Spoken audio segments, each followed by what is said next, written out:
The phone rang during my vows. Not a quiet vibration. Not a discreet buzz. A full, blaring ringtone that cut through the church like a siren.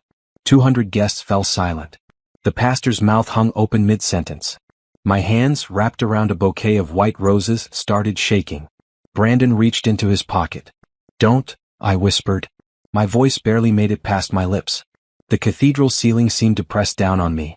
Each pew held people who had traveled from across the country. My mother sat in the front row, her face frozen in horror. My father gripped the armrest, his knuckles white. Brandon looked at the screen. Something changed in his eyes. That phone call meant more to him than I did, and I saw it happen in real time. 3 years together. 18 months of planning this day. 6 hours of getting ready. All of it crumbling because of a name on a screen. "I have to take this," he said. The church erupted in whispers. My cousin stood up from her seat. My best friend Nina gasped from where she stood beside me in her blue bridesmaid dress. The photographer lowered her camera, uncertain if she should keep shooting. "Brandon, we're in the middle of our ceremony," I said, trying to keep my voice steady. My makeup felt heavy on my face. The dress that had taken 8 months to design suddenly felt like a costume. This wasn't real. This couldn't be happening. He pressed the phone to his ear. "Tiffany? What's wrong?" Tiffany. His ex-girlfriend from college. The one he swore meant nothing anymore. The one he promised he'd cut contact with 6 months ago when I found their text messages. The one who, apparently, still had enough power over him to make him answer a call at our wedding. I stood there in my red wedding gown, the one I'd chosen because Brandon said red looked beautiful on my brown skin. The one that cost $4,000. The one I'd dreamed about wearing since I was a little girl. And I watched my future husband walk away from our altar. His footsteps echoed on the marble floor. Each step took him farther from me and closer to her. The guests sat in stunned silence. Someone in the back coughed. A baby started crying. My father started to stand, but my mother grabbed his arm. Nina moved beside me. "Simone, what do you want to do?" What did I want to do? I wanted to disappear. I wanted to rewind time. I wanted to wake up and discover this was just a nightmare. Instead, I stood frozen, watching the man I thought I knew walk out the side door of the church, his phone pressed to his ear, his voice rising with concern. "For her. Not for me." The pastor cleared his throat. "Perhaps we should take a brief intermission." Intermission. Like this was a play. Like we could just pause and pick up where we left off. Like Brandon would come back through that door, apologize, and everything would be fine. But I knew better. I'd known for months, if I was honest with myself. The late-night texts he tried to hide. The times he said he was working but came home smelling like perfume. The way he'd say her name in his sleep. I'd ignored all of it because I loved him. Because I'd already sent the invitations. Because breaking up seemed harder than pushing through. Now, standing at an altar in front of everyone I knew, I realized pushing through had led me here. To this moment. To this humiliation. 15 minutes passed. The guests started talking among themselves. Some people got up to use the bathroom. Others checked their phones. My bridesmaids huddled around me, but I couldn't hear what they were saying. Nina held my hand. My maid of honor, Jessica, kept asking if I was okay. I wasn't okay. I would never be okay again. Brandon finally came back through the door. His tie was loosened. His hair was messy, like he'd been running his hands through it. He walked down the aisle toward me with an expression I couldn't read. "Simone, we need to talk," he said when he reached the altar. "Talk." My voice came out sharper than I intended. "You left our wedding to talk to your ex, and now you want to talk to me? It's complicated. Then uncomplicated. Right here. Right now. In front of everyone." He glanced at the guests. His parents sat in the third row, his mother's face red with embarrassment. His father wouldn't look at us. His best man stood awkwardly to the side, holding the rings we were supposed to exchange. "Tiffany is in trouble," Brandon said quietly. "She needs me. I need you. I'm your fiancé. We're supposed to be getting married right now. I know, but this is serious. She's at the hospital. Then call her family. Call her friends. Call anyone except you, the man who is supposed to be marrying someone else." He ran his hand through his hair again. "You don't understand." "You're right. I don't understand how the man who claimed to love me could walk away from our wedding for another woman." The church went completely silent. Even the crying baby stopped. Everyone watched us, waiting to see what would happen next. Brandon stepped closer. "Simone, please. Can we just postpone this? I'll make it up to you. I promise." "Postpone our wedding? Do you hear yourself? Do you understand what you're asking? Just a few hours. I'll go check on her, make sure she's okay, and then I'll come back. We can do this tonight. I looked at him. Really looked at him. At the man I'd spent 3 years with. The man who'd proposed to me on a beach in Hawaii. The man who'd promised to love me forever. And I saw a stranger. Someone who valued another woman's crisis over our commitment. Someone who thought love could be paused and resumed like a movie. No, I said. What? I said no. We're not postponing. We're not rescheduling. We're done. Simone, don't do this. You're upset, I get it, but let's talk about this later. There is no later. You made your choice. You picked up that phone. You walked away from me. You chose her. It's not like that. Then what is it like? Explain it to me. Explain how the woman you're supposed to be marrying should come second to your ex-girlfriend. He opened his mouth, then closed it. He had no explanation. No excuse good enough. Nothing he could say would change what had happened. I turned to the pastor. We're done here. There won't be a wedding today. The pastor nodded slowly. I understand. I faced the guests. 200 people stared back at me. My family. Brandon's family. Friends from college. Co-workers. People who'd taken time off work, booked hotels, bought gifts. All of them witnesses to the worst moment of my life. I'm sorry you all came for nothing, I said, my voice surprisingly steady. There will be no wedding. Please enjoy the reception anyway. The food is paid for. I walked down the aisle alone. Nina hurried after me along with Jessica and my other bridesmaids. Behind me I heard Brandon calling my name. I didn't turn around. I just kept walking, my red dress trailing behind me, my bouquet clutched in my hands. Outside the church, the sun was shining. The limo we'd rented sat waiting. The driver stood by the door, confused about what to do. Photographers we'd hired milled around, unsure if they should still be shooting. Take me home, I told the driver. What about Mr. Collins? He asked. Mr. Collins can find his own ride. I climbed into the limo. Nina and Jessica squeezed in beside me. As we pulled away from the church, I looked back one time. Brandon stood on the steps, his phone pressed to his ear again, already back on the call with Tiffany. And that was the moment I knew I'd made the right choice. The apartment felt wrong without wedding decorations. We were supposed to be at a hotel right now, starting our honeymoon. Instead, I sat on my couch in sweatpants, surrounded by 3 days' worth of tissues and takeout containers. Nina had barely left my side since Saturday. It was now Monday afternoon. You need to eat something, she said, pushing a container of Chinese food toward me. I'm not hungry. You said that yesterday. And the day before.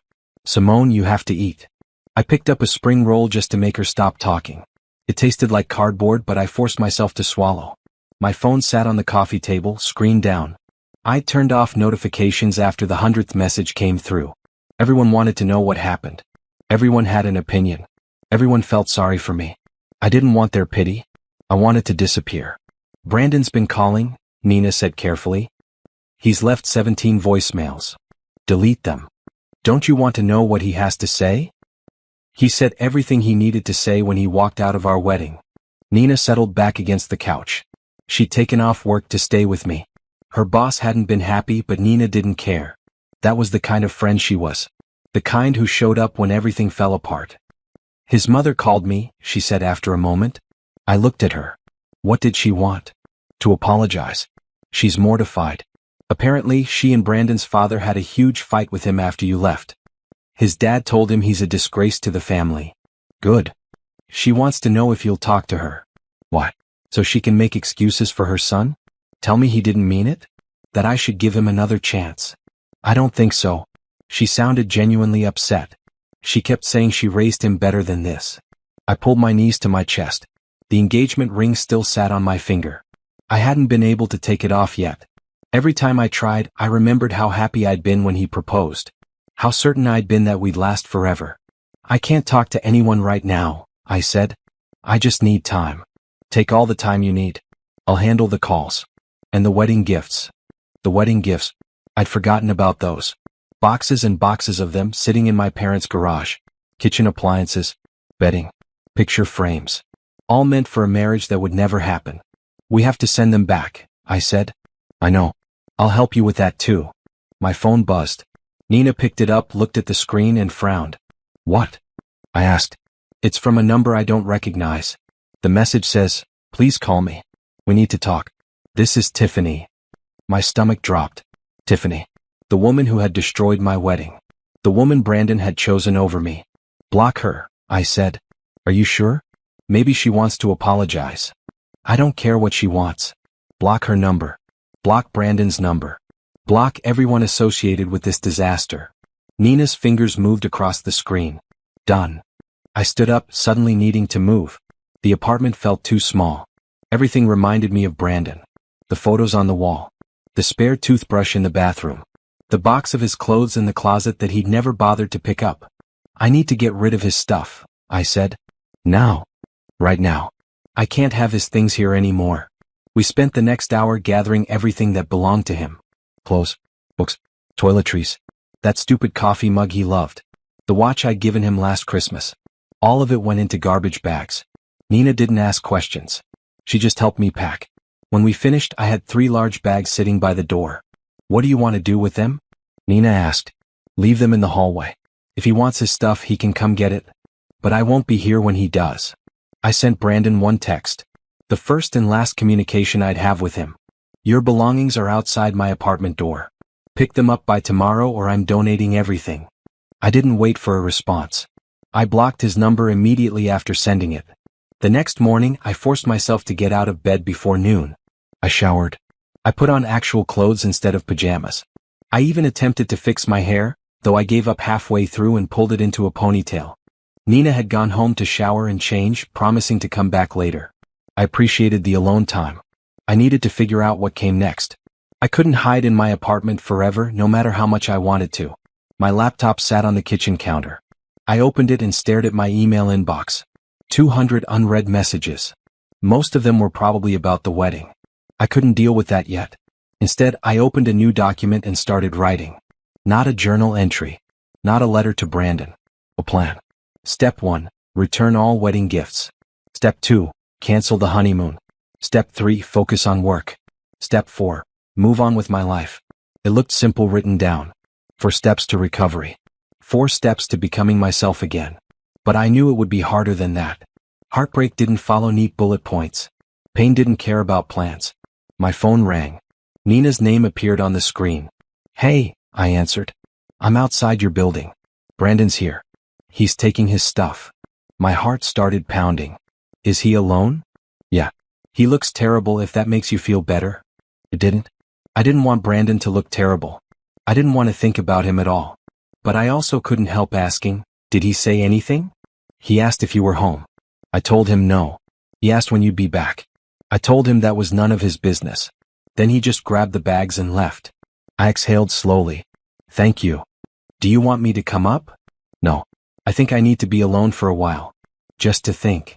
Okay. But call me if you need anything. Anything at all. After we hung up, I walked to the window. My apartment was on the 4th floor, overlooking the parking lot. Brandon's car sat below, trunk open. I watched him load the garbage bags, his movements slow and deliberate. He looked up at my window. I stepped back quickly, not wanting him to see me. When I looked again, he was gone. That evening, my mother called. Sweetheart, how are you holding up? She asked. I'm okay, Mom. You don't have to pretend with me. I know you're hurting. My eyes started burning. I'd cried so much over the past few days that I thought I'd run out of tears. Apparently not. I just don't understand, I said. How could he do that? How could he leave me standing there? Because he's a fool. A complete and utter fool. I should have seen it coming. All the signs were there. Don't do that. Don't blame yourself for his mistakes. But I ignored so much. The texts with Tiffany. The late nights. The way he'd pull away sometimes. I knew something was wrong and I just kept planning the wedding anyway. You trusted him. That's not a mistake. That's love. I wiped my eyes. Love shouldn't hurt this much. No, it shouldn't. But sometimes it does. And sometimes the best thing we can do is walk away from people who don't value us. I'm scared, Mom. What if I never get over this? What if I can't trust anyone again? You will. It won't happen overnight and it won't be easy, but you will heal. You're stronger than you think. I don't feel strong. Strength isn't about feeling powerful. It's about getting up every day even when everything hurts. It's about choosing yourself when someone else chose to leave. You did that, Simone. You walked away from that church with your head held high. That took courage. After we hung up, I felt slightly better. Not good. Not okay. But better. Like maybe, eventually, I would survive this. I looked at the plan I'd written earlier. 4 simple steps. I could do this. I could return the gifts. I could cancel the honeymoon. I could throw myself into work. And maybe one day I could fall in love again.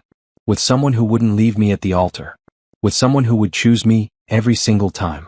But that day wasn't today. Today I just needed to survive. 3 months had passed since the wedding that wasn't.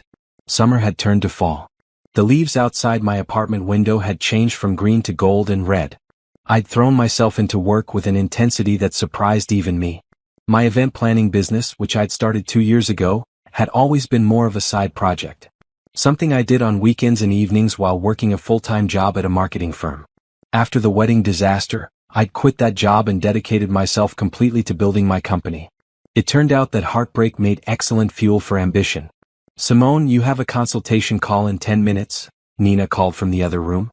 She'd become my unofficial assistant, helping me manage the sudden influx of clients.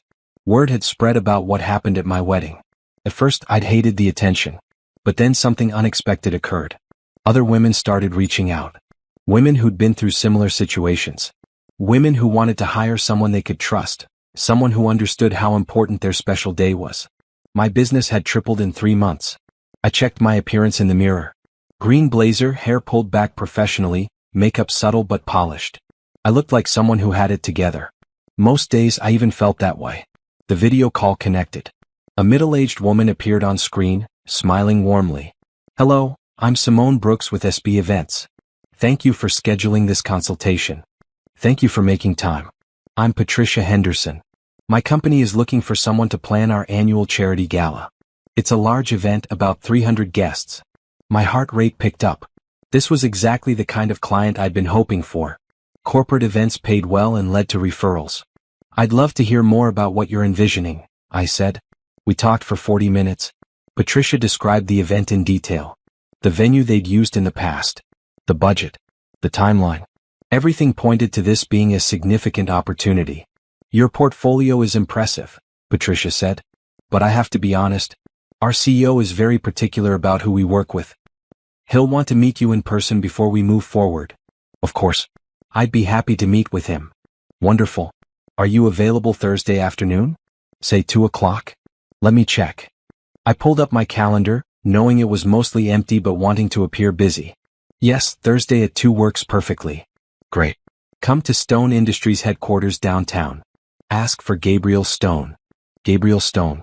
Even I knew that name. His company had started as a small tech startup 15 years ago and had grown into a billion-dollar enterprise. He'd been featured in magazines. Named one of the city's most eligible bachelors. Photographed at charity events and galas. After the call ended, Nina poked her head into my office. "How'd it go?" "I have an in-person meeting with Gabriel Stone on Thursday." Her eyes widened. "The Gabriel Stone? The Billionaire CEO? That's the one. Simone, this could be huge for your business. Stone Industries events are legendary. If you plan their charity gala, every company in the city will want to hire you." I knew she was right. This was the break I'd been working toward. But I also felt nervous. I'd been avoiding anything that reminded me of weddings and romance. Corporate events felt safer. Less emotional. But Gabriel Stone's reputation included a string of failed relationships and a complicated personal life. I couldn't afford to let my past cloud my judgment. This was business. Just business. Thursday arrived faster than I expected. I spent an hour choosing my outfit, finally settling on a red dress with a matching blazer. Professional but memorable. I pulled my hair into a sleek bun and added simple jewelry.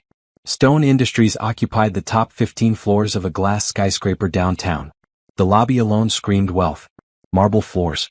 Modern art. A reception desk that looked like it cost more than my car. "I'm here to see Gabriel Stone," I told the receptionist. "I have a 2 o'clock appointment." She checked her computer. "Yes, Ms. Brooks. Take the elevator to the 45th floor. Mr. Stone's assistant will meet you there."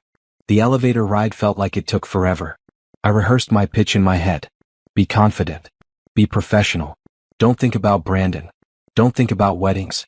Focus on the work. The doors opened to reveal a sleek office space with floor-to-ceiling windows. A woman in her 30s approached me, smiling. "Ms. Brooks? I'm Hannah, Mr. Stone's executive assistant. Right this way." She led me down a hallway to a corner office. The door was open. Inside, a man stood with his back to us, looking out the window at the city below. "Mr. Stone, Ms. Brooks is here." He turned around and my breath caught. Gabriel Stone was tall, at least 6'3", with dark hair and sharp features. But what struck me most was his eyes. Brown, intense, and focused entirely on me. "Ms. Brooks, thank you for coming." His voice was deep and measured. He crossed the room in a few strides and extended his hand. I shook it, trying to ignore the way my pulse quickened. "Thank you for meeting with me. Please sit." He gestured to a chair across from his desk. "Can Hannah get you anything? Coffee? Water?" "Water would be great." Hannah disappeared, leaving us alone. Gabriel settled into his chair, studying me with an expression I couldn't quite read. "Patricia spoke highly of you," he said. "She was impressed with your portfolio and your professionalism." "I appreciate that. Event planning is my passion. I love creating memorable experiences for people." "Your company is relatively new, though. Only 2 years old." "That's true. But I have 5 years of experience in the industry overall. I worked for Elegant Events before starting my own business." "Why did you leave?" I'd prepared for this question. I wanted more creative control. Working for someone else meant following their vision. I wanted to follow my own. He nodded slowly. "I respect that. Building something from nothing takes courage." Hannah returned with water for both of us, then left again. "Tell me about the gala," I said, pulling out my tablet. "What's the purpose? What atmosphere are you hoping to create?" "We do this event every year to raise money for youth education programs. Last year we raised $2 million. This year I want to raise $5 million. I tried not to show my surprise. $5 million was ambitious. It would require not just a beautiful event, but strategic planning, major donors, and flawless execution. "That's a significant goal," I said carefully. "What kind of changes are you considering to reach it?"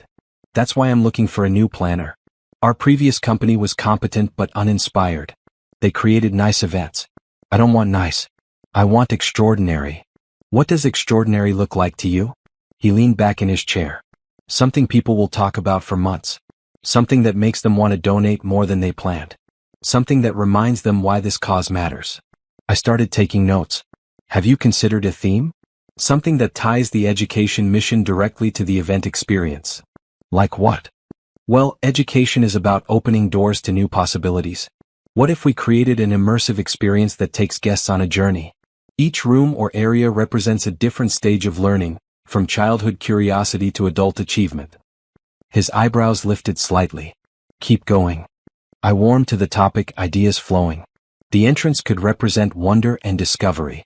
Interactive elements, maybe projection mapping that responds to movement. Then we move into rooms that showcase different fields of study. Art, science, technology, literature. Each area features students from the programs you support, sharing their work and their stories. I like that. Personal connection matters. People donate more when they see the direct impact. We talked for over an hour. I showed him examples from my portfolio, explained my planning process, and answered every question he asked. By the end, I felt confident that I'd made a strong impression. Gabriel stood, signaling the meeting was over. "I'd like to move forward with you. Hannah will send over the contract details." I stood as well, trying to contain my excitement. "Thank you, Mr. Stone. I won't disappoint you." "I don't think you will." He walked me to the door. "One more thing. This event is in 6 weeks. Can you handle that timeline?" 6 weeks was tight. Really tight. But I couldn't afford to say no. "Absolutely," I said. "I'll make it happen." As I rode the elevator back down, I couldn't stop smiling. My biggest client yet. A chance to prove myself. A step toward the future I'd been working to build. My phone buzzed. A text from an unknown number. "Hey Simone, it's Brandon. Can we please talk? I miss you." I deleted it without responding. That chapter of my life was over. This was my fresh start and I wasn't looking back. The Stone Industries charity gala consumed my life for the next 2 weeks. I worked 16-hour days coordinating with vendors, designing layouts, and reviewing every detail until my eyes hurt. Gabriel had given me a generous budget, but with generous expectations to match. We met 3 times a week to review progress. Each meeting lasted hours. I'd expected him to be distant and demanding, the way billionaire CEOs were portrayed in movies. Instead, he asked thoughtful questions and actually listened to my answers. "The lighting designer sent over these mock-ups," I said during our 4th meeting, spreading samples across his conference table. I think the blue tones work better for the science section, but I wanted your opinion. Gabriel studied each option carefully. He'd taken off his suit jacket and rolled up his sleeves. I tried not to notice how the gesture made him seem more approachable, more human. The blue is better, he agreed. But can we add some warmth to it? I don't want the space to feel cold. I can ask them to layer in some amber. That should balance it. He nodded, then glanced at his watch. It's almost 8. Have you eaten? I blinked. What? Dinner. Have you had any? I'll grab something on my way home. There's a restaurant on the ground floor. Join me. We can discuss the entertainment options while we eat. It wasn't really a question, but it wasn't quite a command either. More like a reasonable suggestion that I couldn't refuse without seeming rude. Okay, I said. The restaurant was upscale but not pretentious. Gabriel clearly came here often because the hostess greeted him by name and led us to a quiet corner table. I felt underdressed in my work clothes, but Gabriel didn't seem to notice or care. Order whatever you want, he said, handing me a menu. It's all excellent. I chose pasta because it seemed safe. Gabriel ordered the same, plus a bottle of wine. You don't have to drink if you don't want to, he said when he noticed my hesitation. But it's been a long day. 1 glass won't hurt. He was right. 1 glass wouldn't hurt. I accepted when the waiter poured. Tell me something, Gabriel said after we'd ordered. Why events? What made you decide this was your calling? I like creating moments, I said. Times when people forget about their regular lives and just experience something beautiful. Even if it's just for one night. That's a generous way to look at it. What do you mean? Most people in your industry talk about logistics and execution. You talk about the emotional experience. That's rare. I took a sip of wine. I learned the hard way that moments matter. You can't get them back once they're gone. Something shifted in his expression. That sounds personal. It is. I hadn't planned to say more, but something about the quiet restaurant and his attentive silence made me continue. I was supposed to get married 3 months ago. The wedding didn't happen. I'm sorry. Don't be. It turned out to be the best thing that could have happened to me. How so? I paused, choosing my words carefully. Because it forced me to build the life I actually wanted instead of the one I thought I should want. If that wedding had happened, I'd probably still be at my old job, planning events as a hobby instead of a career. So your ex did you a favor. In a twisted way, yes. Though I wouldn't recommend his method. Gabriel smiled slightly. What did he do? He answered a phone call from his ex-girlfriend. In the middle of our ceremony. Then he walked out to take care of her emergency. Gabriel's smile disappeared. During your vows? During my vows. That's. He seemed to struggle for words. I don't even have a word for that. Humiliating? Devastating? The worst moment of my entire life. All of those. But also remarkably stupid on his part. Despite myself, I laughed. Stupid. To walk away from someone like you? Yes. Remarkably stupid. Heat crept up my neck. This felt less like a business dinner and more like something else. Something I wasn't ready for. We should probably discuss the entertainment, I said, steering us back to safer territory. Gabriel didn't push. We spent the rest of dinner reviewing band options and talking about the event schedule. But I caught him watching me a few times with an expression I couldn't quite interpret. When we finished, he insisted on paying despite my protest that it was a business expense. Let me walk you to your car, he said. That's not necessary. I know. But I'm going to anyway. The parking garage was mostly empty at this hour. My sensible sedan looked shabby next to the luxury cars surrounding it. I waited for Gabriel to make some comment about it, but he didn't. Thank you for dinner, I said when we reached my car. Thank you for working so hard on this event. I know 6 weeks is a tight timeline. I'll make it perfect. I promise. I believe you. He stepped closer and for a moment I thought he might kiss me. Instead he just smiled. Drive safe, Simone. I got in my car with my heart pounding. As I drove home, I replayed the evening in my mind. The easy conversation. The way he'd listened. The moment by my car. This was dangerous. Gabriel Stone was my client.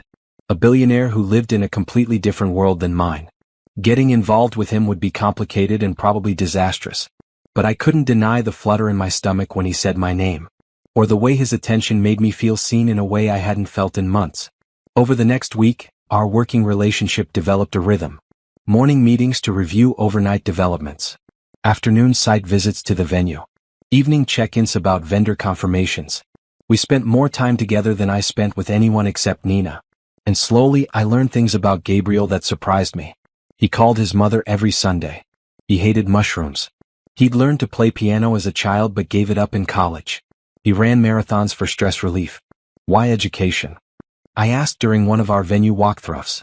Why is this cause so important to you? He was quiet for a moment, his hand resting on a door frame. My mother cleaned houses to put me through school.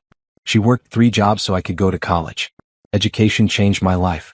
I want to make sure other kids have that same chance. That's beautiful. It's practical. Talent exists everywhere. Opportunity doesn't. This gala helps balance that equation a little bit. I found myself wanting to know more. About his mother. About his childhood. About the person behind the billionaire reputation. But I held back. This was work. Just work. On Friday, 3 weeks before the gala, Gabriel called me at 10 in the evening. Did I wake you? He asked. No, I'm still working on the seating chart. Of course you are. Take a break. I want to show you something. Now? Yes, now. I'll pick you up in 20 minutes. Before I could argue, he hung up. I stared at my phone, then looked down at my clothes. Yoga pants and an oversized sweater. Not exactly impressive.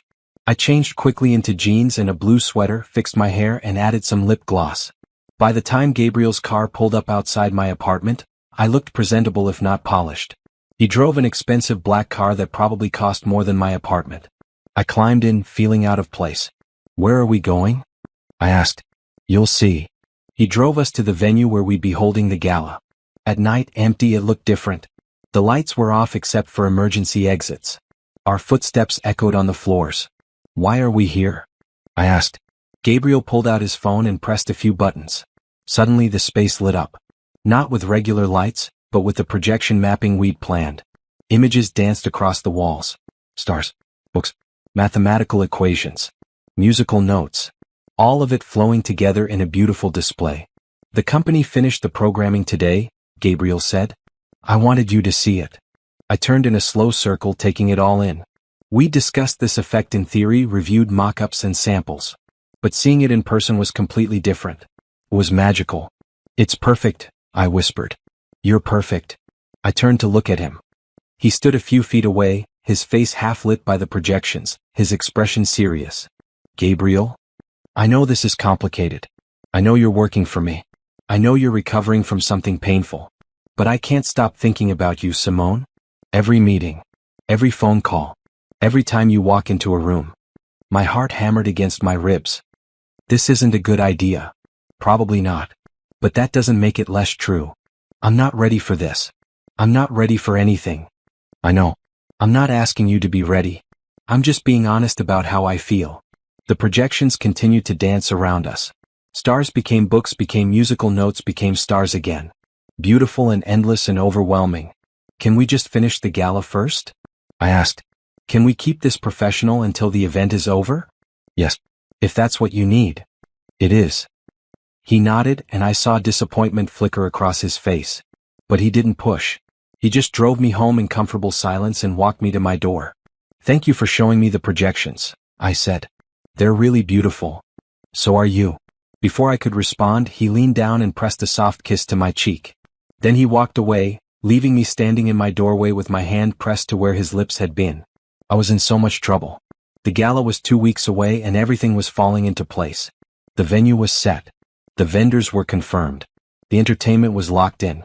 All that remained was managing the million tiny details that could make or break an event. I tried to focus on work and only work. But Gabriel made that increasingly difficult. He sent coffee to my office every morning. My exact order from the shop down the street. When I asked how he knew what I liked, he just smiled and said he paid attention. He texted me photos of things that reminded him of the gala. A sunset that matched our color scheme. A restaurant menu with clever descriptions that could inspire our program design. A quote about education he thought I'd appreciate. And he never mentioned what he'd said at the venue. Never pushed me for more. Never made me uncomfortable. He just continued being himself, thoughtful, intelligent, and frustratingly attractive. You're falling for him, Nina said during one of our planning sessions at my apartment. I am not. Simone, you smile every time your phone buzzes. You change clothes 3 times before your meetings with him. You talk about him constantly. I talk about the gala constantly.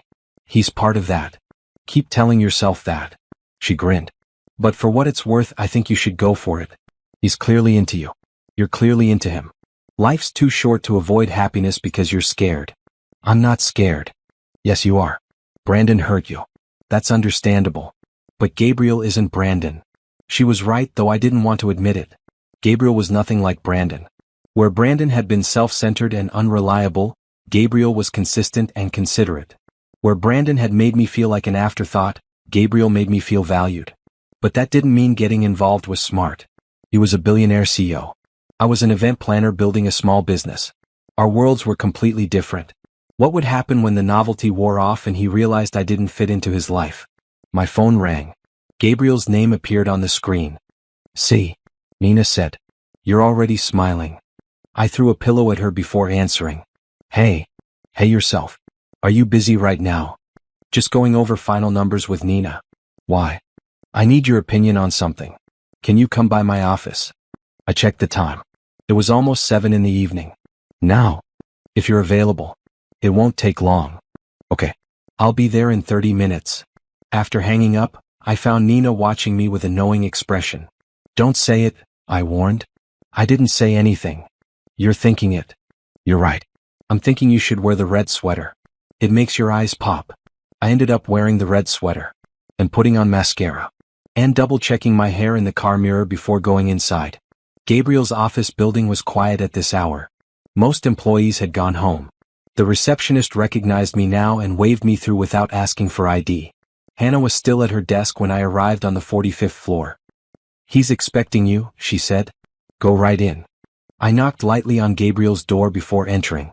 He sat at his desk, tie loosened, sleeves rolled up. Papers were spread in front of him. "Thanks for coming," he said, standing. "I wanted you to see this before I approved it." He handed me a glossy mock-up. The gala invitation, designed exactly as we discussed. Elegant fonts. Subtle texture. Just enough information without being cluttered. "It's perfect," I said. "You sure? We can still make changes." "No changes needed. This is exactly right." He smiled and I felt that familiar flutter in my stomach. "Good. I trust your judgment." "Is that all you needed?" "Actually, no. Sit for a minute. Please." I settled into the chair across from his desk. Gabriel came around and leaned against the front of it, closer than he would have been if he'd stayed in his seat. "I've been thinking about what you said," he began. "About waiting until after the gala." My pulse quickened. "Okay. I respect that boundary. I'll keep things professional. But I need you to know something." "What?" "This isn't casual for me. I'm not interested in you because you're convenient or because I'm bored. I'm interested because you're brilliant and passionate and the most interesting person I've met in years." I didn't know what to say. Part of me wanted to tell him I felt the same way. That I thought about him constantly. That he made me laugh and feel safe and forget about all the pain Brandon had caused. But another part of me was terrified. Terrified of getting hurt again. Terrified of falling for someone who might leave. Terrified of losing myself in another relationship. "I need time," I said quietly. "Not because I don't feel something. But because I'm scared of what feeling something means." "I understand. And I'll wait. However long you need." "What if you meet someone else while you're waiting?" "I won't." "How can you be so sure?" He reached out and gently touched my hand. "Because I've met a lot of people, Simone. None of them were you." The weight of his words settled over me. This wasn't a game to him. He was serious. He was willing to wait. He was willing to let me set the pace. That realization should have made me feel better. Instead, it made everything more complicated. "The gala is in 12 days, I said. "Let's focus on that. And then, we'll see." "We'll see." He squeezed my hand. "I can work with that." The next 12 days passed in a blur of final preparations. Site visits. Vendor confirmations. Last-minute adjustments. I barely slept, surviving on coffee and adrenaline. Gabriel was there for all of it. Not because he had to be, but because he wanted to be. He helped me organize place cards. He taste-tested menu options. He even climbed a ladder to hang decorations, despite his designer suit. "You don't have to do this," I told him as he adjusted a banner. "I know. But I want to help." "Why?" He climbed down and faced me. "Because this matters to you. And things that matter to you matter to me." 3 days before the gala, my phone rang at midnight. Brandon's name appeared on the screen. I'd blocked him months ago. He must have gotten a new number. Hello. I answered, my voice sharp. Simone, please don't hang up. What do you want, Brandon? I miss you. I made a terrible mistake. Can we please talk? Just once. No. 5 minutes. That's all I'm asking. Let me explain what happened. You explained it at our wedding. When you walked out. For Tiffany. That wasn't what it looked like. Really? Because it looked like you chose another woman over me on what was supposed to be the most important day of our lives. She was in crisis. Her father had a heart attack. She called me because I was the only person she could think of. It wasn't romantic. It was an emergency. I closed my eyes. Part of me wanted to believe him. Wanted to believe there was some reasonable explanation. But even if his story was true, it didn't change anything. You still shouldn't have answered that call, I said. You still shouldn't have walked away from our ceremony. You still chose her over me. I know I messed up. But we had 3 years together, Simone. Doesn't that mean anything? It meant everything. Right up until the moment you left me at the altar. Let me make it up to you. Please. Just give me one more chance. No. I've moved on, Brandon. You should too. Moved on? It's only been a few months. That's plenty of time to realize I deserve better than someone who doesn't prioritize me. Is there someone else? I thought about Gabriel. About the way he made me feel. About his patience and his kindness and the way he looked at me like I was the only person in the room. That's none of your business, I said. So there is someone. Who is it? Do I know him? Goodbye, Brandon. I hung up and immediately blocked the new number. My hands were shaking. After all this time, hearing his voice still affected me. Not because I wanted him back, but because he represented everything I'd lost and everything I'd had to rebuild. My phone rang again. Gabriel this time. Hey, I answered. Little late for a work call, isn't it? I wasn't calling about work. I was calling to check on you. I'm fine. Why? Because it's midnight and I had a feeling you might still be up worrying about the gala. I wasn't worrying about the gala. Then what were you doing? Talking to my ex. Silence. Then carefully, are you okay? Yeah. You wanted another chance. I said no. Good. He doesn't deserve you. Those simple words made my eyes burn. Thanks. Do you want company? I can come over. We can watch a movie or just talk. Whatever you need. I looked around my empty apartment. At the gala plans spread across my coffee table. At the lonely couch where I'd spent so many nights by myself. Yes, I said. I'd like that. He arrived 30 minutes later with takeout from my favorite Thai restaurant and a container of ice cream. How did you know I love mango ice cream? I asked as he set everything on my counter.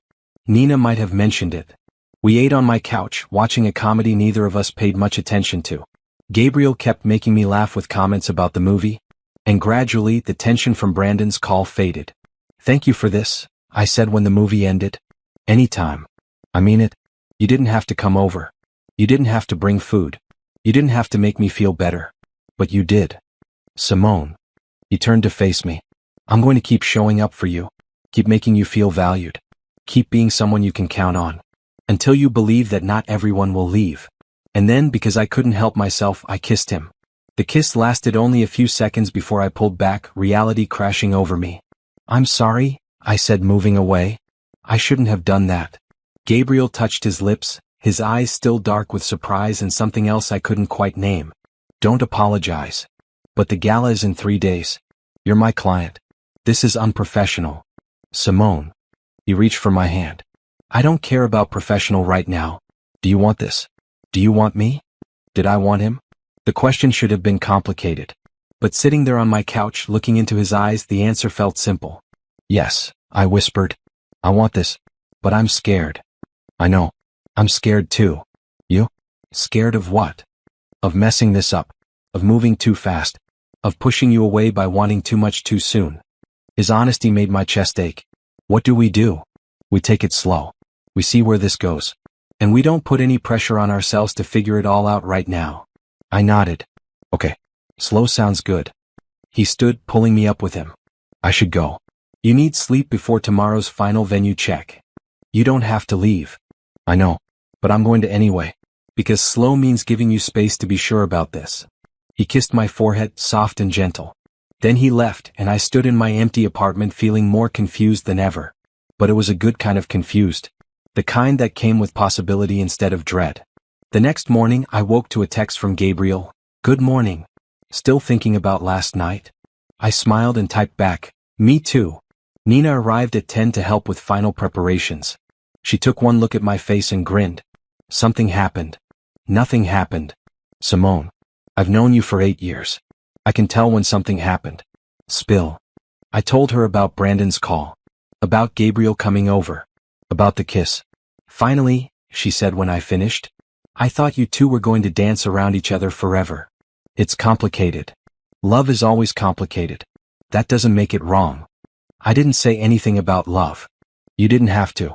It's written all over your face. The next 2 days passed in a frenzy of activity. Final walkthroughs. Vendor confirmations.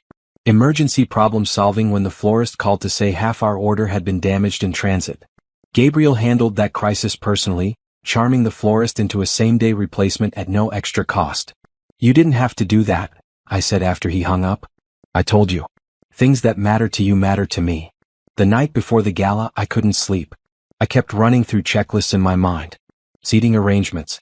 Timeline. Backup plans. Everything had to be perfect. At 2 a.m, my doorbell rang. I checked the peephole and my blood ran cold. Brandon stood in the hallway looking disheveled and desperate. I considered not answering. But he kept ringing the bell and I didn't want him to wake my neighbors. What are you doing here? I asked through the crack in the door, chain lock still engaged. I had to see you. Please, Simone. Just let me come in for a minute. No. It's 2 a.m. You need to leave. Not until you hear me out. I already heard you out on the phone. My answer hasn't changed. Tiffany left me. She used me to help her through her father's health crisis, then went back to her actual boyfriend. I had nothing to do with her romantically. I was just trying to be a good friend. That's unfortunate for you. But it doesn't change what you did to me. I know I messed up. But we can fix this. We can still get married. I don't want to marry you, Brandon. I don't even want to talk to you. Is it because of him? Your new boyfriend? This has nothing to do with anyone else. This is about you and me. And the fact that you humiliated me in front of everyone I know. I'll spend the rest of my life making it up to you. I don't want your apologies. I want you to leave me alone.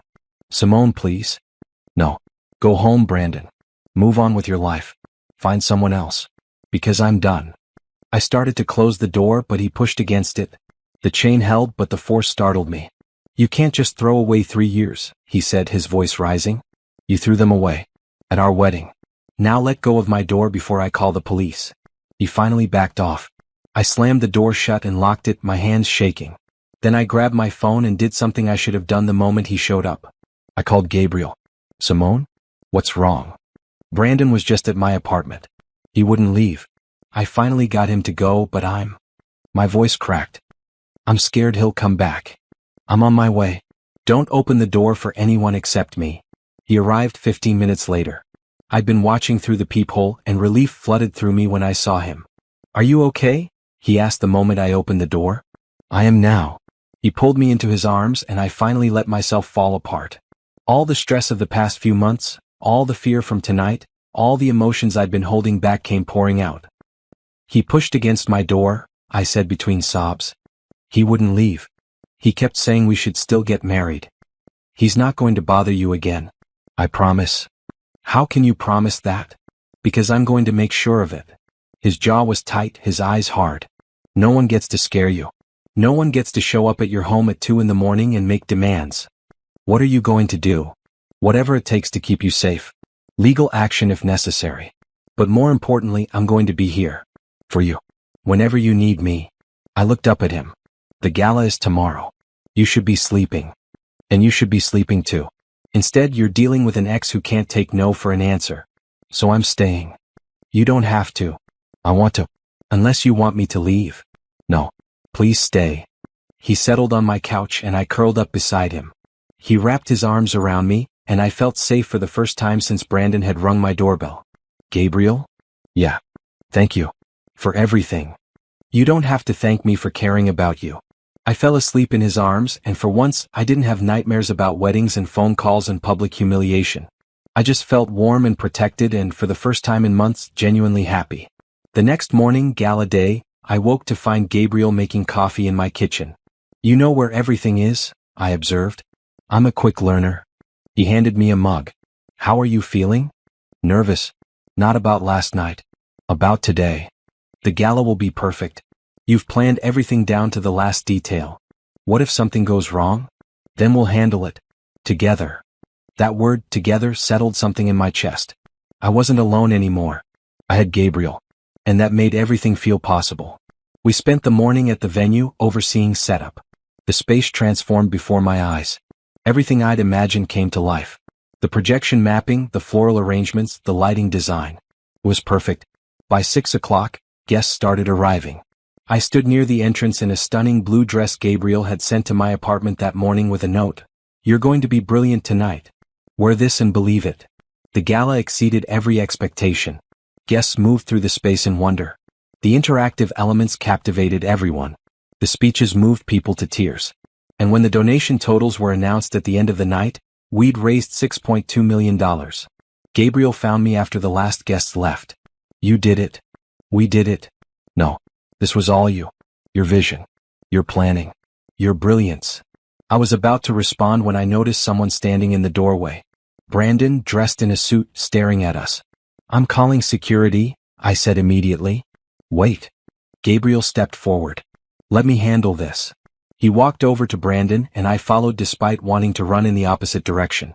You need to leave, Gabriel said, his voice calm but firm. I just wanted to see her, Brandon replied. To congratulate her. This event is incredible. You've seen her. You've said your piece. Now go. Simone, please. Just 5 minutes. No, I said.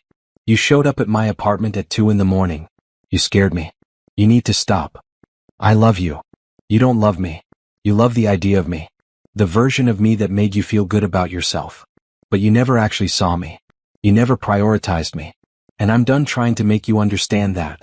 Gabriel moved closer to me, protective without being overbearing. She's asked you to leave. If you don't go right now, I'll have security escort you out and file a restraining order. Brandon looked between us. You're with him? That's none of your business. I guess I have my answer. He started to leave, then turned back. He'll hurt you too eventually. They all do. No, I said firmly. You hurt me. That's on you. Not on every man. Not on him. Just you. After Brandon finally left, Gabriel turned to me. Are you okay? I am. Because for the first time I really meant what I said. He doesn't get to define what happens next. Only I do. And what do you want to happen next? I looked at him. At this man who'd shown up at 2 in the morning, who'd protected me without trying to control me, who'd believed in my vision and helped bring it to life. I want to see where this goes, I said.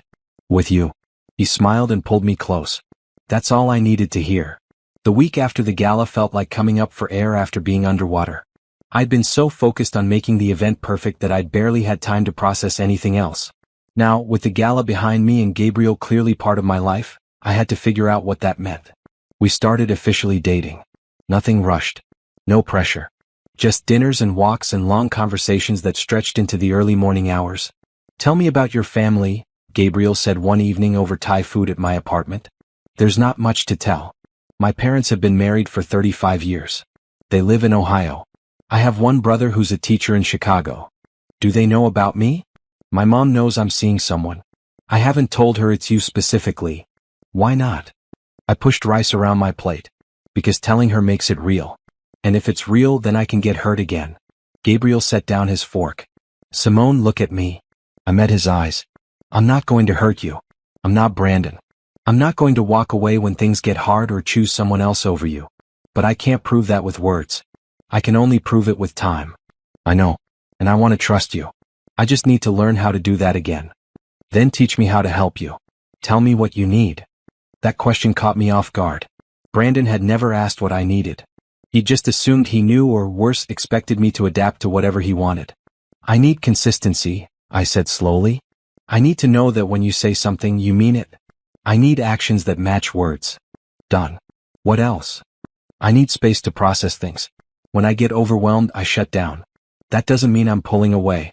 It just means I need time to think. Okay, I can do that. Anything else? If you ever change your mind about us, tell me right away. Don't string me along. Don't make me wonder. His expression softened. Simone, I'm not going to change my mind. But I promise if my feelings ever shift, you'll be the first to know. No games. No confusion. Over the next few weeks, Gabriel proved he meant what he said. He called when he said he would. He showed up on time. He remembered small details I mentioned in passing. He introduced me to his mother, a warm woman who hugged me and whispered, "He talks about you constantly." And slowly the walls I'd built around my heart started coming down. One Saturday, Gabriel took me to an art gallery opening. I'd mentioned loving contemporary art and he'd remembered. We walked through exhibits, discussing pieces, laughing at the more abstract installations. "That's supposed to be a commentary on consumer culture," I said, pointing to a sculpture made of shopping bags. "It looks like someone's trash." "That's the point." He grinned. "I like when you explain art to me. You get this look on your face. Like you're seeing something no one else can see. Everyone sees art differently. That's what makes it interesting." We stopped in front of a painting of a woman standing at a crossroads. One path led to a bright, open field. The other disappeared into dark woods. "Which path do you think she takes?" Gabriel asked. "The light one. Obviously." "Why obviously?" "Because she's already spent time in the dark. Look at her expression. She's tired. She's ready for something better." He turned to look at me. "Is that how you feel? Ready for something better?" "Getting there." I squeezed his hand. "You're helping with that." That evening he took me to dinner at a rooftop restaurant. The city spread out below us, lights twinkling in the darkness. It was beautiful and romantic and exactly the kind of date I dreamed about but never experienced with Brandon. "I have something for you," Gabriel said after we ordered. He pulled out a small box and my heart stopped. It was too soon for a ring. Way too soon. "Relax," he said, reading my expression. "It's not what you think." Inside the box was a silver bracelet with a small charm shaped like a star. "I saw it and thought of you," he explained. "You're always talking about creating moments that shine, that help people feel special. This reminded me of that." I stared at the bracelet, overwhelmed. "Gabriel, this is too much. It's a bracelet, not a car. But still, let me do nice things for you. Let me show you how you deserve to be treated." I let him fasten it around my wrist. The metal was cool against my skin, the star catching the light. "Thank you," I said. "For this. For all of it." "You're welcome. Though you should know, I have an ulterior motive." "Oh. I'm trying to convince you to fall for me. Is it working?" I laughed. "Maybe a little. I'll take maybe. It's better than no." We talked for hours. About our childhoods. About our dreams. About the things that scared us. Gabriel opened up about his father, who'd left when he was young. About building his company from nothing. About the pressure of success and the loneliness that came with it. "People think having money solves everything," he said. "But it doesn't solve the important things. It doesn't give you real connections. It doesn't make relationships easier." "What does make relationships easier?" I asked. "Finding someone who sees you. Really sees you. Not your bank account or your reputation or what you can do for them. Just you. And you think I see you? I know you do. That's why this matters so much." When he drove me home that night, we sat in his car for a long time, neither of us wanting the evening to end. "I should go inside," I said eventually. "You should." Neither of us moved. "Gabriel?" "Yeah. I'm falling for you. I'm terrified about it, but I am." He cupped my face in his hands. "Don't be terrified. I've got you." And then he kissed me. Not the brief kiss we'd shared on my couch, but a real kiss. Deep and slow and full of promise. When we finally pulled apart, I felt breathless. "Wow," I whispered. "Yeah. Wow." The next morning, I woke to flowers delivered to my door. A simple arrangement of sunflowers with a card that read, "Good morning, beautiful. Last night was perfect." Nina showed up an hour later for our weekly coffee date. "You're glowing," she said immediately. "I am not." "You absolutely are. Something happened with Gabriel." I told her about the date. About the bracelet. About the kiss. "I'm happy for you," she said. "You deserve this." "Do I? After making such a mess with Brandon?" "That wasn't your mess. That was his. You just had the courage to walk away from it. Sometimes I wonder if I'm moving too fast. If I should take more time." "Simone, you've been through enough. You've done the work. You've healed. If you're ready to be happy again, then be happy. Don't punish yourself for Brandon's mistakes." She was right. I'd spent months rebuilding myself. Learning to stand on my own. Getting my business off the ground. I'd done the hard work of healing. Maybe now it was okay to let myself be happy. That evening, Gabriel called. "What are you doing tomorrow?" he asked. "Working." "Why?" "Take the day off. I want to show you something." "I can't just take a day off. I have clients." "Reschedule them. Please. Trust me." The next morning, Gabriel picked me up at 8. He wouldn't tell me where we were going, just said to dress comfortably. We drove for 2 hours, talking and laughing and listening to music. Finally, we pulled up to a house on a lake. It was beautiful. Modern but warm, with huge windows overlooking the water. "Whose house is this?" I asked. "Mine. I bought it a few months ago as a weekend retreat. You're the first person I've brought here." He gave me a tour. Every room was thoughtfully designed.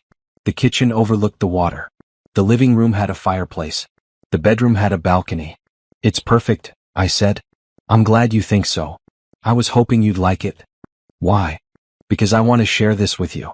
This space. This peace. I come here when the city gets overwhelming. When I need to remember what matters." We spent the day on the lake. Gabriel had a kayak and we paddled out to the middle of the water. It was quiet except for birds and the gentle lap of waves against the boat. "I could get used to this," I said. "You should. The door's always open. Anytime you need an escape, this place is yours too." That offer meant more than he probably realized. Brandon had never shared anything with me. Not his space, not his friends, not his life. Everything had been separate. His and mine, never ours. But Gabriel was different. He opened his life to me. Made room for me. Showed me that love didn't mean losing yourself. It meant building something together. As the sun set over the lake, we sat on the dock, my head on his shoulder. "Thank you for bringing me here," I said. "Thank you for letting me in.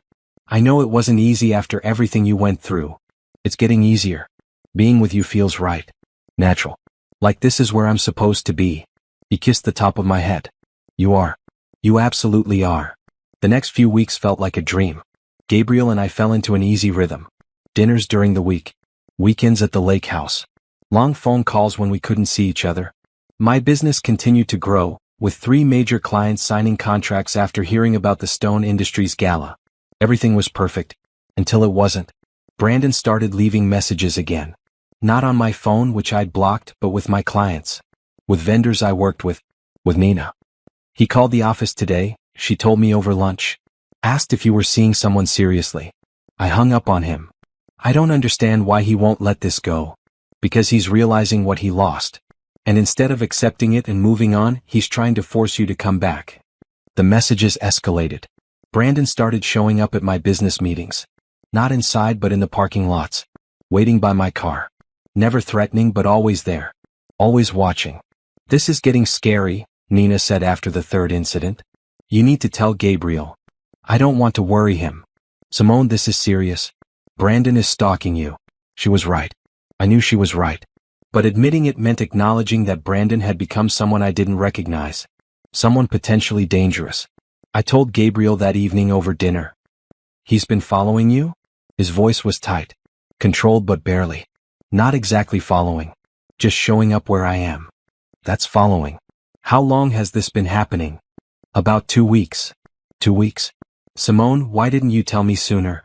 "Because I thought he'd stop. I thought if I ignored him, he'd get the message." Gabriel stood and started pacing. "This ends now. Tomorrow we're filing for a restraining order." "That seems extreme." "Extreme? He showed up at your apartment at 2 in the morning. He's following you to work. He's contacting your clients. None of that is normal behavior." "I know, but..." "But what?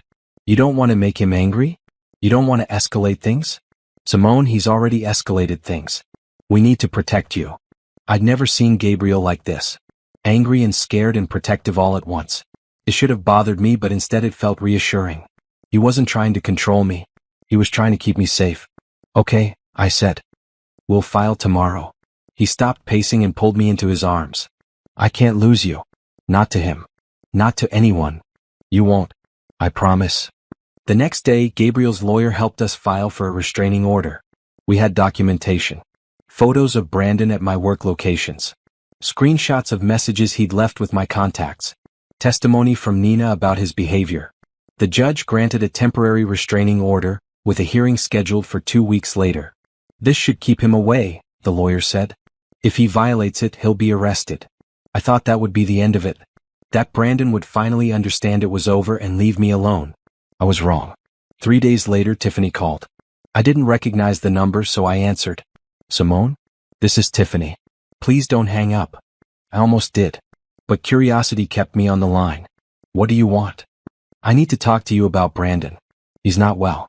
He's obsessed with getting you back. I'm worried about him. That's not my problem. I know. I know you have no reason to help. But he listens to you. If you would just talk to him, explain that you've moved on. I've already done that. Multiple times. He won't hear it. Please. He's spiraling. Drinking too much. Not taking care of himself. I don't know what else to do. You could get him professional help. Therapy. Medication if he needs it. But you cannot call me and ask me to fix him. I'm not responsible for Brandon's mental health. I'm not asking you to fix him. I'm asking you to have compassion. Compassion? Where was Brandon's compassion when he left me at the altar? Where was yours when you called him during our wedding? That wasn't my fault. I didn't know he was getting married. He lied to me. I don't care. Figure it out yourselves. Don't involve me. I hung up and immediately blocked that number too. But the call left me shaken. If Brandon was really struggling, what would he do next? Would the restraining order actually stop him, or would it make things worse? Gabriel came over that evening. I told him about Tiffany's call. She has some nerve, he said. Asking you to help after everything. I know. But what if Brandon really is falling apart? What if he does something drastic? That's not on you. You didn't cause this. You didn't make him behave this way. He made his choices. But. No buts. Listen to me. You are not responsible for managing another person's emotions. Not Brandon's. Not Tiffany's. Not anyone's. You set a boundary. You said no. What they do with that is their problem. He was right. I knew he was right. But guilt still gnawed at me. The night before the restraining order hearing, I couldn't sleep. I kept thinking about everything that had happened. The wedding. The breakup. The months of rebuilding. Meeting Gabriel. And now this. At 3 in the morning, my phone buzzed. A message from an unknown number. Tomorrow changes nothing. You're making a mistake. We're meant to be together. Brandon had found another way to contact me. I forwarded the message to Gabriel and to the lawyer. Then I tried to sleep, but every sound made me jump. Every car that passed on the street outside made me wonder if Brandon was out there watching. The next morning, Gabriel picked me up and drove me to the courthouse. The lawyer met us outside. The message last night helps our case, she said. It shows a pattern of harassment despite warnings. Inside the courtroom, I saw Brandon for the first time in weeks. He looked terrible. Unshaven. Dark circles under his eyes. Wrinkled clothes. The hearing lasted 30 minutes. The judge reviewed the evidence, heard testimony, and granted a permanent restraining order. Brandon had to stay at least 500 feet away from me, my home, and my workplace. Do you understand the terms of this order? The judge asked Brandon. I understand. But Your Honor, this is all a misunderstanding. Simone and I are supposed to be together. She's just confused. Mr. Collins, the court has made its decision. Any violation of this order will result in immediate arrest. Do you understand? Yes. But. That's all. This hearing is concluded. Outside the courthouse, Gabriel put his arm around me. It's over. He has to leave you alone now. I wanted to believe that. Wanted to believe a piece of paper would fix everything. But looking back at the courthouse, I saw Brandon standing on the steps, staring at us. And I knew this wasn't over. Not yet. 6 months after the restraining order was granted, my life had transformed in ways I never expected. Brandon had finally stopped trying to contact me. My business was thriving. And Gabriel had become the best part of every day. I have a surprise for you, he said one Friday evening. What kind of surprise? The kind you have to wait for. Pack a bag. We're leaving for the weekend. Gabriel, I have work. Reschedule it. This is important. I'd learned to trust him when he said things were important. So I packed a bag, cleared my schedule, and let him drive us out of the city. We ended up at a resort in the mountains. It was beautiful and secluded, with hiking trails and a spa and a restaurant with views that took my breath away. This is amazing, I said as we checked into a suite with a private balcony. Wait until you see what we're doing tomorrow. The next morning, Gabriel woke me early.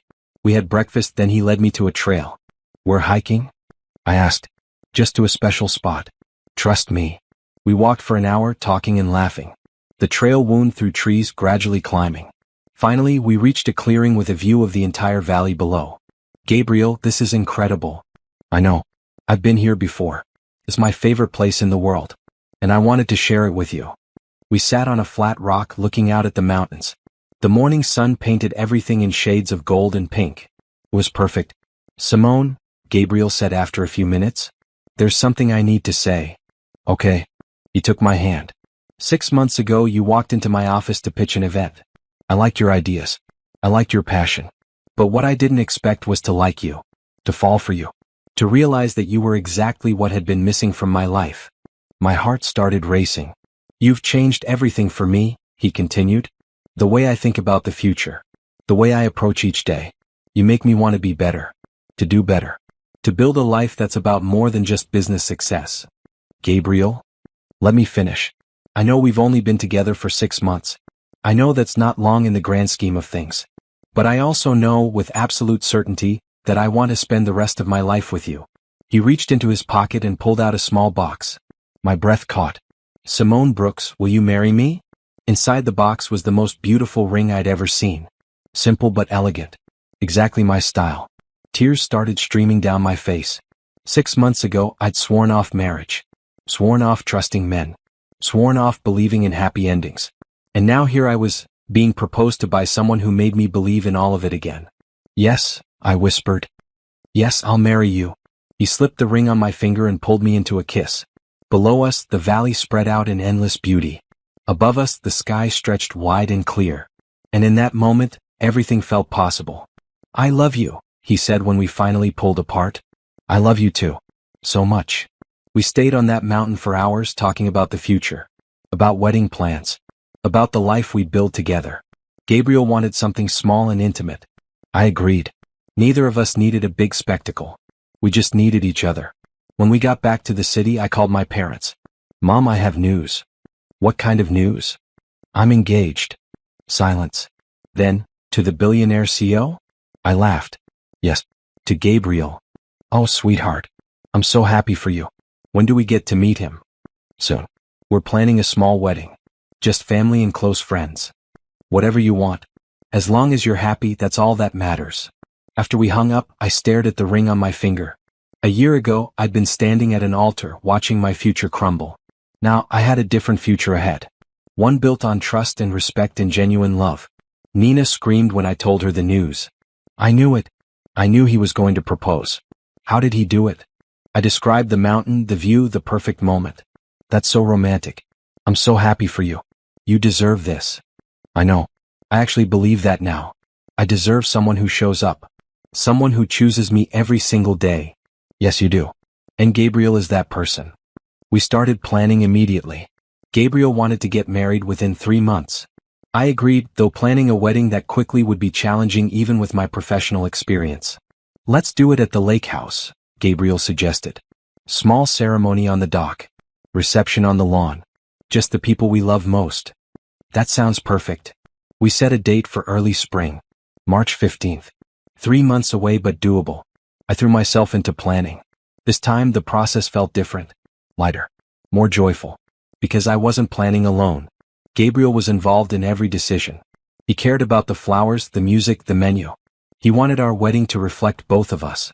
2 months before the wedding, Brandon found out. I don't know how. Maybe he saw the announcement online. Maybe someone told him. But he called Nina. He says he needs to talk to you, she told me. He says it's important. No. Whatever he has to say, I don't want to hear it. He's claiming he has information you need. About Gabriel. My stomach dropped. What kind of information? He wouldn't tell me. Just said you'd want to know. I thought about ignoring it. About blocking out anything related to Brandon. But curiosity won. I called him back using Nina's phone. What do you want? I asked when he answered. Simone. Thank you for calling. I need to see you. In person. No. Say whatever you need to say right now or this conversation is over. Fine. I did some research on Gabriel Stone. Did you know he's been engaged twice before? Both times he called it off months before the wedding. So, people have past relationships. That doesn't mean anything. It means he has a pattern. He proposes, then he gets cold feet. He's going to do the same thing to you. You don't know that. I'm trying to protect you from getting hurt again. You're trying to manipulate me into leaving him. It won't work, Brandon. Gabriel's past is his business. What matters is how he treats me now. He's going to leave you, just like I did. And you'll wish you'd listened. The difference is you left me before we got married. At least Gabriel's honest about his doubts instead of walking away in the middle of a ceremony. Simone. Don't call again. Don't reach out. Don't try to ruin this for me. Move on with your life and let me move on with mine. I hung up and sat down heavily. Gabriel had been engaged twice before? He'd never mentioned that. Was Brandon telling the truth? And if so, why hadn't Gabriel told me? That evening I asked him about it. Brandon called, I said carefully. He told me you've been engaged before. Twice. Gabriel's expression didn't change. That's true. I have been engaged before. Why didn't you tell me? Because it's in the past. It's not relevant to us. Your ex calling off 2 engagements isn't relevant? I called them off. Not my exes. And I did it because I realized I didn't love them the way you should love someone you're going to marry. How do I know you won't do the same thing to me? He took my hands. Because I've never felt about anyone the way I feel about you. Those relationships were about logic. About finding someone who fit into my life. You're not someone who fits. You're someone I want to build a life around. Gabriel? I should have told you. You're right. But I didn't because I didn't want you to doubt this. Doubt us. I'm not going to call off our wedding, Simone. I'm going to show up. I'm going to marry you. And I'm going to spend every day proving that I chose right. I wanted to believe him. And looking into his eyes, I did believe him. Okay, I said. But no more secrets. If there's something in your past that could affect us, I need to know. Deal. No more secrets. The next month passed quickly. Wedding plans came together. My dress was altered. The menu was finalized. Invitations went out. Everything was falling into place. 1 week before the wedding, Gabriel's lawyer called me. Ms. Brooks, I need to inform you that Brandon Collins was arrested yesterday for violating the restraining order. What? How? He was found near your apartment building. Police arrested him immediately. He's being held pending a hearing. Relief and fear washed over me in equal measure. Is he still in jail? For now, yes. The DA is asking for bail to be denied given his pattern of harassment. The hearing is tomorrow. I told Gabriel immediately. He can't hurt you anymore, Gabriel said. The system is finally working. But I couldn't shake the feeling that this wasn't over. That somehow Brandon would find a way to disrupt my wedding. To ruin my happiness one more time. What if he gets out? I asked. What if he shows up at the wedding? Then we'll have security. And the police on speed dial. And me. I'm not going to let him anywhere near you. True to his word, Gabriel hired private security for the wedding. 3 professionals who would be stationed around the property. It seemed excessive, but it also made me feel safe. 1 week until I married the man I loved. 1 week until I got my happy ending. I just had to make sure nothing got in the way. The morning of my wedding dawned clear and perfect. Sunlight streamed through the windows of Gabriel's lake house where Nina and I were getting ready. My dress hung on the closet door, a simple ivory gown with clean lines. My mother's something blue, a bracelet, sat on the vanity. Everything was ready. How are you feeling? Nina asked, applying my makeup. Surprisingly calm. I thought I'd be a mess, but I feel good. Really good. That's because you're marrying the right person this time. She was right. There was no anxiety, no second-guessing, no fear. Just excitement about the day ahead. My mother knocked and entered, tears already forming in her eyes. Oh, sweetheart. You look beautiful. Mom, I'm not even dressed yet. I don't care. You're glowing. That's what matters. We spent the morning doing hair and makeup, laughing and talking. It felt so different from last time. There was no tension. No worry. Just joy. When I finally put on my dress, I barely recognized myself in the mirror. Not because I looked different, but because I looked happy. Genuinely, completely happy. Perfect, Nina breathed. Gabriel's going to lose his mind. The ceremony was scheduled for 4 o'clock on the dock.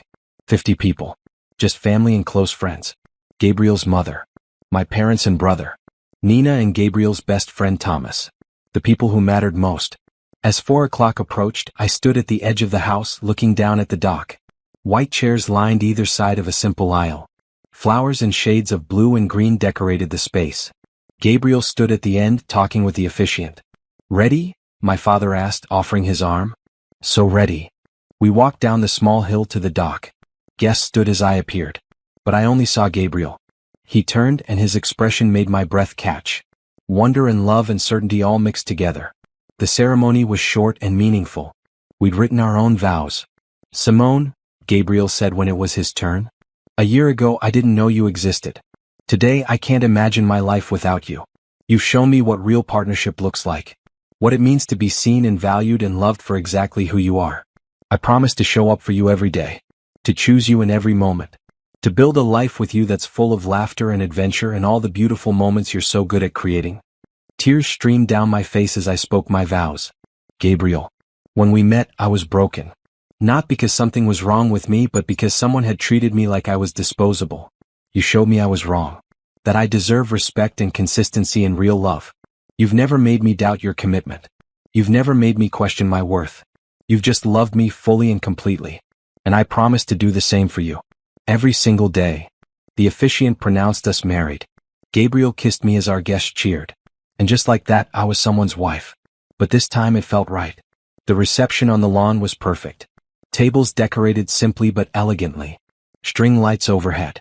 Music from a small band. Dancing and toasts and laughter that carried across the water. Gabriel and I danced to our first song as the sun set over the lake. Everything felt magical. "Happy?" he asked, pulling me close. "So happy. Thank you for this. For all of it. Thank you for saying yes. For giving me a chance. For believing in us." Later, during dinner, Gabriel's phone buzzed. He glanced at it, frowned, and showed me the screen. A message from an unknown number. "Congratulations. I hope you're happy together. I'm sorry for everything. Brandon." I stared at the message. Part of me expected to feel angry or upset. Instead, I just felt sad for him. Sad that he'd thrown away what we had. Sad that he couldn't move on. But mostly I felt grateful. "Are you okay?" Gabriel asked. "I am. Because that chapter is over. This is my life now. Our life." We deleted the message and turned off our phones. Nothing was going to interrupt this day. As the evening wore on, I found myself standing at the edge of the water, looking out at the lake. Nina appeared beside me. "Thinking about last time?" she asked. "A little. But not in a bad way. More like acknowledging how far I've come." "You've come so far. You built a business. You found real love. You created the life you wanted. We did it together. I couldn't have survived without you. That's what best friends are for." Gabriel joined us, wrapping his arms around my waist from behind. "Ladies, the party's asking for the bride. Tell them she's busy being grateful," I said. "Grateful for what?" "For second chances. For new beginnings. For finding someone who sees me and stays." He kissed my temple. "Always. I'm always going to stay." We danced until midnight. Then Gabriel and I escaped to the master bedroom, finally alone as husband and wife. "I love you, Mrs. Stone," he said, pulling me close. "I love you too. So much." That night, wrapped in his arms, I thought about the journey that had brought me here. The heartbreak, the healing, the rebuilding. It had all been worth it to find this. To find him. The next morning we left for our honeymoon. 2 weeks in Italy. We'd planned it together, choosing places we both wanted to see. On the plane, I scrolled through wedding photos on my phone. Every image showed genuine joy. Smiling faces. People celebrating real love. "What are you thinking about?" Gabriel asked, resting his head on my shoulder. "How different everything is. Last year at this time I thought my life was over. Now I'm married to an amazing man, running a successful business and headed to Italy. It's almost too good to be real." "It's real. And it's just the beginning." He was right. This was just the beginning of our story. The wedding was one day. The marriage was forever. When we returned from Italy, reality set in. But it was a good reality. Gabriel and I moved into a house we bought together. Half his style, half mine, completely ours. I expanded my business, hiring 2 assistants and taking on bigger clients. Gabriel continued running his company but made sure to prioritize time with me.